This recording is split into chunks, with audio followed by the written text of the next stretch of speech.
덕불 아카데미에서 빅데이터 기반 원서 추천 서비스를 도입하게 된 배경을 지난번에 말씀을 드렸었는데, 저희가 이제 학생을 지도하다 보면요, 아이들이 책을 읽잖아요. 근데 책을 읽는데 레벨별 단계별로 책을 읽게 합니다. 보통 처음에 들어왔을 때 알파벳부터 시작해서 A 단계, B 단계, C 단계 이 가이드드 리딩 레벨에 따라서 책을 주고요.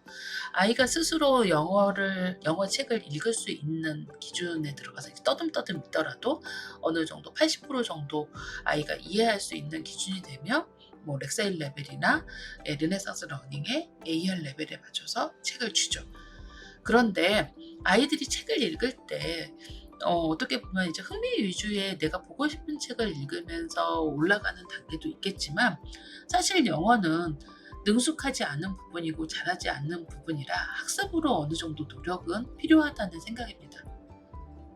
내가 좋아하는 책의 스토리를 읽기 위해서, 여러분도 그러시잖아요. 예전에 신문에 이렇게 한자가 정말 많이 있으면 신문 읽기 싫었잖아요. 우리가 한자를 아무리 잘 안다고 하더라도 어려운 한자가 많이 있어서 이렇게 읽다가 막히면 그걸 읽다가 포기하는 경우가 많죠. 끝까지 어떻게라도 내가 이 기사를 읽어내겠어 라고 안 하고 그냥 좀 앞에 보다가 어려운 글자가 나오면 성인도 포기하게 되죠.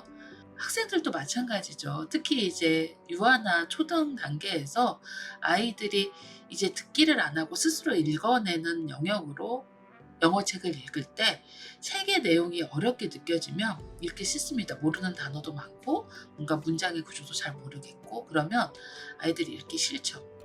내가 읽을 수 있는 책의 레벨이 아이가 충분히 80% 정도는 이해할 수 있는 레벨에서 스스로 읽기가 들어가야 되고, 그 단계부터 독서 퀴즈를 푼다던가 책을 읽고 후반 작업을 하게 되죠.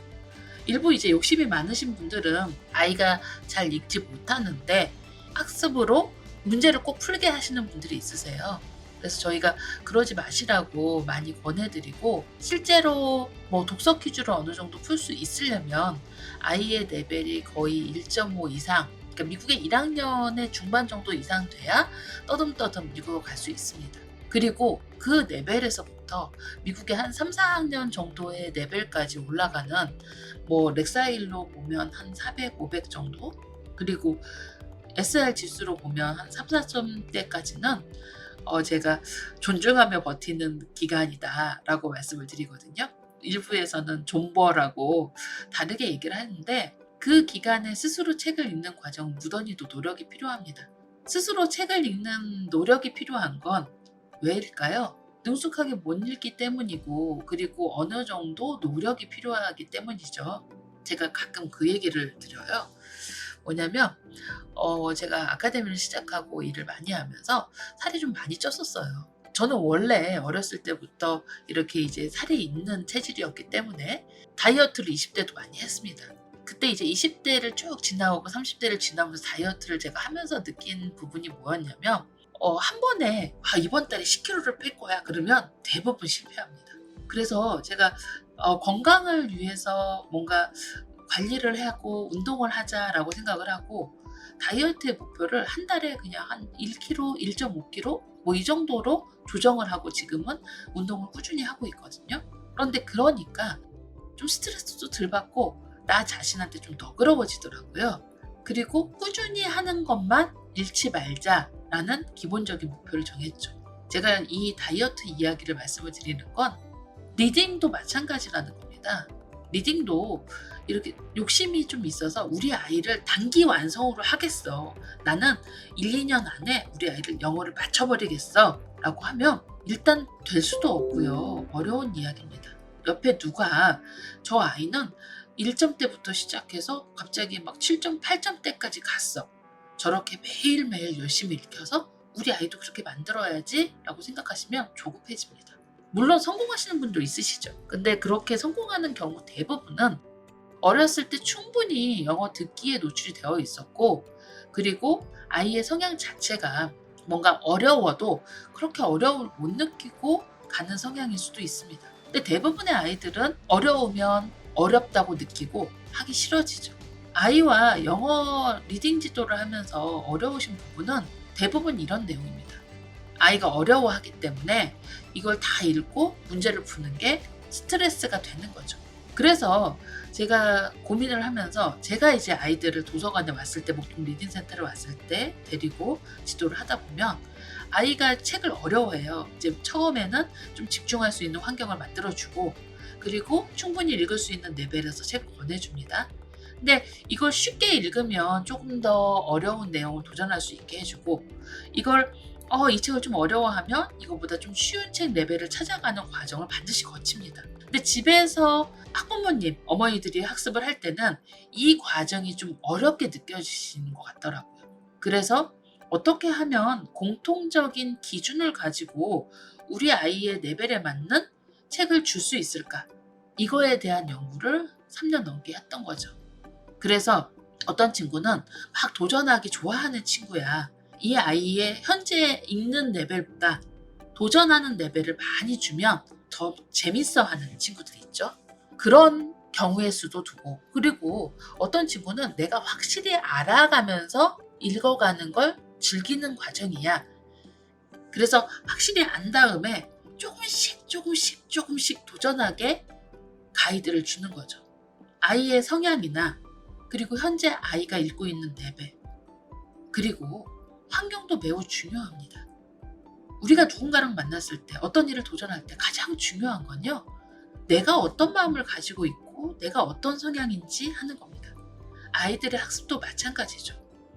빅데이터 원서 추천 서비스라고 되어 있어서 냉정하게 수치만 보고 미션책과 단계책과 복습책만 주는 건가? 라고 하실 수 있는데, 실제로는요, 아이들이 도전했을 때 거침없이 나갈 수 있는 아이인지, 이 아이는 돌다리도 두들겨 가면서 천천히 속도를 내서 좀 조금씩 레벨을 높여서 가는 아이인지 성향을 분석을 하는 거죠. 그 분석의 기반 데이터들이 여러 가지가 있겠죠. 분당 읽는 속도도 있고, 그리고 정답률도 있고, 그리고 장르마다 좀 어려워하는 부분도 있습니다. 이런 것들을 전부 수치화해서 아이의 결과값을 가지고, 이 친구는 도전하길 좋아하는 친구야. 이 친구는 좀 천천히 가더라도 쉽게 이 아이의 레벨에 맞춰서 가야 하는 친구야 라는 것을 분석을 하게 됩니다. 빅데이터 원서 추천 서비스는 뭔가 데이터에 의해서 단기간 완성은 아닙니다. 여러분, 학습은요, 단기간 완성을 할 수 없습니다. 그리고 이렇게 단기간 완성을 하려고 하는 분일수록 실패할 확률이 커지는 거죠. 물론 아이한테 영어책을 줬는데 우리 아이가 영어에 너무 자질이 좋아서, 뭔가 우리 아이는 언어감이 정말 좋아서 막 거침없이 상승하는 친구들도 아주 드물게 있긴 합니다. 그렇지만 대부분의 학생들은 단계별로 천천히 주저앉기도 하고 어려워하기도 하고, 또 엄마의 당근에 오늘은 좀 즐겁게 했지만 내일은 좀 하기 싫어 하기도 하고, 이러면서 내가 어려워하는 부분에 한 발 한 발 다가가면서 천천히 오릅니다. 저도 아이를 키우지만 우리 아이도 그랬거든요. 우리 아이도 6살 때 너무 하기 싫어했고, 또 단계를 넘어서 노브를 간다던가, 아니면 긴 책을 읽어낸다던가, 아니면 갑자기 막 보케블러리 폭발기가 있거든요. 그런 기간을 지나갈 때는 어려워합니다. 인생도 마찬가지 아닐까요? 우리가 항상 행복하고 항상 좋진 않잖아요. 적절한 어려움도 있고 난관도 있고, 그걸 한 발 한 발 겪어가고, 어려울 때 포기하지 않고 내가 어떻게 하면 할 수 있을까 고민도 해보고, 이런 과정을 배우는 과정이 결국은 학습의 기본 과정이 아닐까요? 여러분, 빅데이터 기반의 원서 추천 서비스는 이렇게 아이들의 학습적인 가이드와 성향적인 가이드를 함께 고려해서 제공되고 있습니다. 감사합니다.